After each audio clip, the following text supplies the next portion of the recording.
Endless scrolling, comparing, doubting yourself. What if that accusing voice isn't yours, but Peter's legacy drowning out Mary's?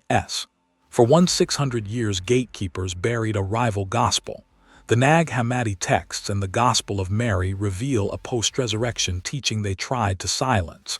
If you reclaim the beloved disciple's secret, you reclaim your authority. Will you hear Mary over the noise? Ancient truth shatters all modern illusions. What if that nagging voice in your head, the one that tells you you're not enough, that you should trust the loudest authority instead of your own sense, was never yours to begin with?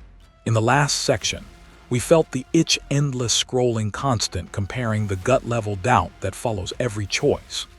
Now you discover a deeper cause. You realize that this accusing voice is not just personal insecurity, it's a pattern with roots reaching back nearly 20 years. Today you will see how a culture built around Peter's public authority drowns out Mary's private knowing, and how that same pattern shows up inside you. Here's the simple idea: the early church didn't just fight over doctrine, it fought over who gets to speak. Think of it like a concert where the spotlight shines only on one singer, while another quieter voice holds the real melody. That louder singer becomes the voice of truth, and the quieter one is written out of the program. This is why your inner sense gets labeled as unreliable. The Gospel of Mary, one of the texts buried and later found in the Nag Hammadi library, shows Mary Magdalene receiving private post-resurrection teachings and being called the beloved disciple. Yet in that same text, Peter challenges her. The text makes the fight about Mary herself, not just theology. Nag Hammadi and other Gnostic scriptures from around 600 years old record this clash: Peter and Andrew standing for public male authority that rejects esoteric revelation and the authority of women to teach. So the clash you feel inside, trust the loud external voice or the still inner knowing, was mapped out in those early battles. This is why you feel spiritual outsourcing today. You follow teachers' apps, comment threads, always waiting for an external approval that quiets your own sense. Think of your inner knowing like a compass and Peter-like authority like a crowd pulling you away from north. When you habitually hand your compass to the crowd, you start to doubt the needle. You feel it a whisper to act, then immediate panic: who am I to trust that? That panic is a learned conscience echoing a centuries-old pattern. When you scroll and compare, you feed that external voice. When you stop and listen, you reclaim Mary's posture, stable visionary taught in quiet after the event, not performing for applause. What this means for you is direct and urgent. You begin to see where your doubt comes from. You recognize moments when you defer to the loudest opinion instead of your inner guide. You feel the difference when you pause and let the quieter voice speak. You realize the stakes without reclaiming that inner authority. You keep outsourcing meaning, and your life stays shaped by someone else's spotlight. If you remember Mary's teaching, you start to trust the post-event revelation inside you, your own resurrection moments. Next, we expose the hidden machinery that built Peter's stage, how institutions, texts, and power silenced Mary and made external authority default. You'll discover the tools they used and how you can spot them in modern systems that teach you to doubt your own compass. What if your access to God, your direct knowing, has been quietly rerouted for nearly 20 years? In the last section, we lifted the veil on competing gospels. Now you discover the hidden architecture that turned spiritual authority into a traffic light you must obey. We call it the Petrine filter, a set of institutional choke points that pushes truth away from you and into the hands of intermediaries. Today you learn how that filter works, why it trains you to doubt your own knowing, and where Mary's voice fits into the story. At its heart, the Petrine filter uses 3 levers: text, office, shame, to redirect your authority. Think of it like a concert with 3 door guards. Text is the ticket, only certain writings count as scripture, so you must ask permission to read the rest. Office is the bouncer, only credentialed figures get the mic, so you defer your questions upward. Shame is the crowd noise that drowns dissent. Doubt becomes sin, curiosity becomes scandal. Together they form a control loop. Guilt keeps you quiet, permission roots you to clerics, and credentials lock the script. Think of it like this: if someone controls what words are real, who may speak them, and what questions are shameful, you stop trusting your own inner witness. The Nag Hammadi finds and the Gospel of Mary show this in action. In those second-century Gnostic texts, Mary Magdalene is depicted as the Savior's beloved teacher, yet Peter and others attack her authority. The conflict isn't about Jesus' words, it's about who is allowed to teach and who must remain silent. You begin to see the pattern: texts hidden or declared illegitimate leaders who gatekeep, and social shame that seals mouths. This matters to you right now. If you were taught to wait for permission, you carry that habit into every part of life. You look for certified approval before you trust your judgment.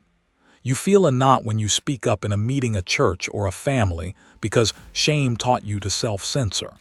You recognize why modern systems still favor credentialed voices and why certain truths feel too risky to mention. Here's what you will experience when you break the loop. You begin to trust direct knowing again. You stop outsourcing permission for simple moral and spiritual questions, and you reclaim the right to read, question, and speak. You discover how Mary's suppressed voice, erased from the official canon but preserved at Nag Hammadi and in the Gospel of Mary, is the model for reclaiming that authority. You realize that when the church declared some books canonical and others heretical, it didn't just pick texts, it picked who gets to interpret the experience of God. Next, you'll follow the hard evidence, the historical record of how Mary's voice was suppressed, the moments when gatekeepers boxed her out, and the dramatic resurfacing of her teachings in clay jars and hidden codices. You begin to see how power shapes Scripture and how reclaiming your voice can change the story. What if the story you were taught about the first followers of Jesus is missing a whole chapter, and that missing chapter changes how you make choices today? You discover that the fight over who gets to speak for the gospel isn't new. In 1896, a manuscript called the Berlin Codex gave us the Gospel of Mary. In 1945, a jar in Nag Hammadi spilled out more texts that had been buried for over 1,500 years. You begin to see receipts, not rumors, but names, dates, and pages that prove a real struggle happened. And that struggle was policed as early as 367 CE by Athanasius's festal letter, the kind of list that decides which books people can read. The main idea is simple: authority versus secret knowledge. Think of it like a public playlist and a private playlist. The public list is what everyone hears from the speakers, official teachings, men in charge, rules. The private list is hidden songs, other voices, personal visions, and women who teach. In the Gospel of Mary, Jesus appears in a vision and gives Mary special teaching. Peter stands up and challenges her authority. Levi defends her. That scene is in the text you can read today. You feel the tension: Peter as the official voice, Mary as the insider with direct knowledge.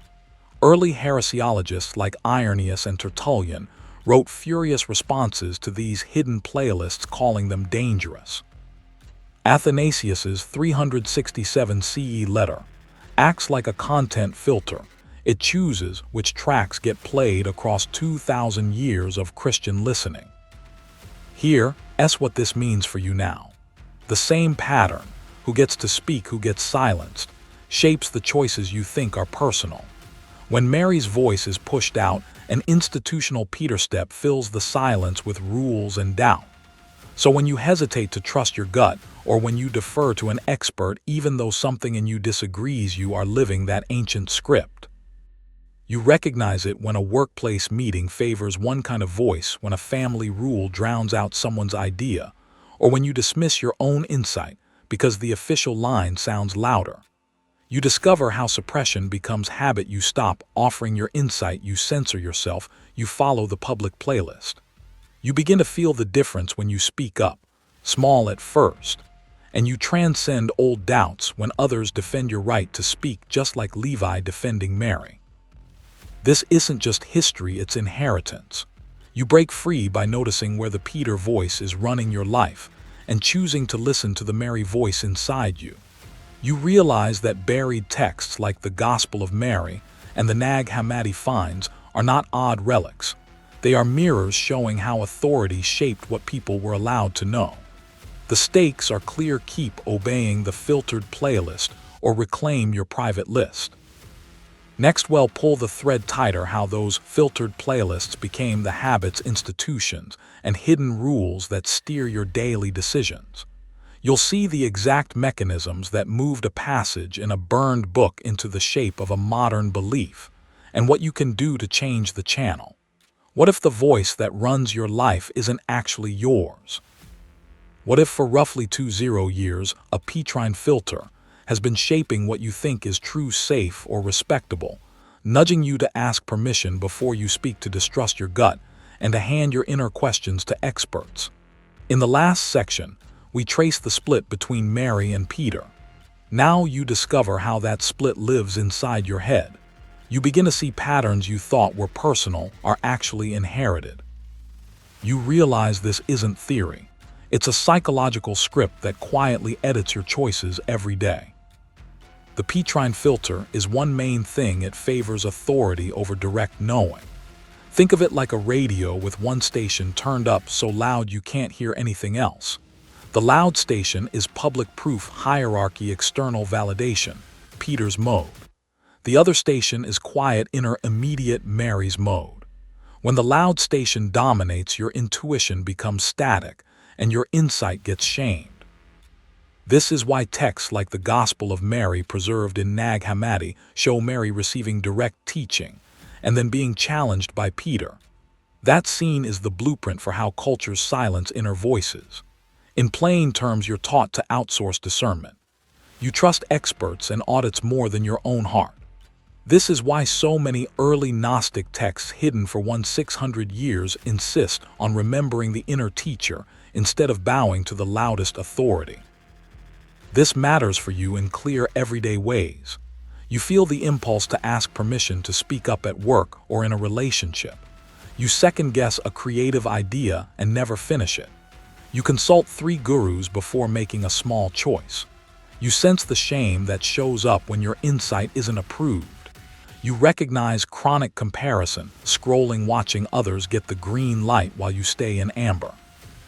The stakes are real. Staying unconscious leads to stalled creativity, spiritual fatigue, and relationships that feel shallow or performative. But when you wake, you reclaim direct guidance. You begin to trust small nudges. You break the habit of outsourcing your inner life, and you gain creative courage. You experience relational clarity because you speak from your own center, not from the script someone else handed you. Here, that's what to notice first. The next time you hesitate to speak or you feel, I should check with someone, pause and ask, is this my thought or the Petrine script? You begin to see the pattern. You feel the difference between fear that demands permission and the quiet pull that asks you to act. You discover a path back to Mary's way, not by rejecting authority wholesale, but by restoring your inner authority so external voices become helpful, not governing. This is where Mary's actionable method comes in. Next, practical steps to reclaim your inner voice, to hear revelation as a lived skill, and to move from comparison to creative confidence. Keep watching. The method is simple, immediate, and it changes everything. What if the voice telling you who's in charge isn't yours? For 20 years, one of the sharpest arguments in early Christianity played out around that exact question. Mary claims a direct knowing and Peter pushes back. You heard about that clash in the last section. Now you discover the practical side of Mary's answer, a short daily method that reclaims the authority inside you right now. The Mary method is one clear idea: your mind is a treasure, and parts of you have been trained to hand that treasure away. Think of it like a house with 4 locked doors: darkness, desire, ignorance, wrath, each one letting in a different thief. In the Gospel of Mary, found in the Nag Hammadi texts, and whispered about for over 600 years, Mary is shown as the teacher who knows how to climb past those doors. The practice breaks down into 3 simple moves that match her teaching: a 3-minute morning stillness to source guidance, a 60-second Levi defense to name and dismiss the accusing voice, and evening ascent journaling to loosen the 4 powers grips. Think of the morning stillness like checking your map before leaving home. The Levi defense is like snapping a leash on the barking dog, so it can't run the street. Evening journaling is closing the doors that got opened during the day. Here's what this means for you in plain steps. In the morning, sit quietly for 3 minutes and ask one question: what is needed today? You don't argue, you listen. You begin to feel a source answer before the noise starts. Next, anytime the inner accuser arrives, the "you'll fail," "you're not enough," the old patterns, spend 60 seconds doing the Levi defense. Name the voice, tell it you don't consent, and watch it lose power. You discover it has less hold when named. In the evening, write 3 quick lines about moments the 4 powers showed up. Where desire pulled you, where wrath flared, where darkness closed you down, where ignorance spoke as fact. Then write 1 sentence of reclaiming: I choose knowing. You feel the tension leave your body. You recognize choices come from you instead of outside you. You begin to see how Mary's vision in the Nag Hammadi library is not ancient theory, but a practical map. Live this rhythm, and you change how decisions land. You stop reacting to social pressure, work stress, or old guilt. You reclaim time, clarity, and the quiet confidence Mary had when Jesus favored her teaching. You recognize the difference when your inner authority steers a meeting, a relationship, or a choice about money. You transcend small traps people call fate or personality. The stakes are simple. Without this practice, consent to external voices keeps getting renewed. With it, you withdraw consent and become the captain of your mind. Next, you'll see how this personal practice scales. You realize Mary's voice was always meant to be spoken in company, not to dominate, but to teach others how to remember. In the next section, you'll meet real groups using the Mary method to reclaim shared authority, and how you can join circles that carry this work forward. For 20 years, the real fight hasn't been about miracles or method, but about who gets to speak truth aloud. Ancient texts reveal this fault line in living color. Nag Hammadi, a hidden cache of early Christian and Gnostic writings discovered in 1945, near Nag Hammadi, Egypt, shows Mary's voice as a direct, unfiltered transmission, and Peter's fear of losing control as a public line that must stay official. The Gospel of Mary records a post-resurrection appearance where Mary speaks with clarity and steadiness, while others second-guess what she's saying. This isn't ancient trivia. It's a practical map of who teaches, who trusts, and who gets to broadcast the real story. You discover the signal and the system it unsettles. The archive shows hidden transmissions preserved for centuries, waiting for people who will tune in. The point isn't about miracles, it's about trust, who you allow to teach you how to return to source. In the Nag Hammadi texts, Mary's esoteric knowing cuts through the public line, which is treated as a corporate broadcast. Mary's signal feels secret, authentic, unstable to the official channel, and that tension is the whole drama these texts preserve. They speak to you. You don't need permission to listen to a deeper teaching. You merely need to decide to hear it. This means for you that you stop waiting for a title to validate your voice. For 7 days, the Mary Method, you live 1 recovered gospel practice a day. Day 1, a quiet hour of attention. Day 2, speak 1 insight to a friend. Day 7, share a single sentence publicly. You begin to see work become vocation when presence replaces performance.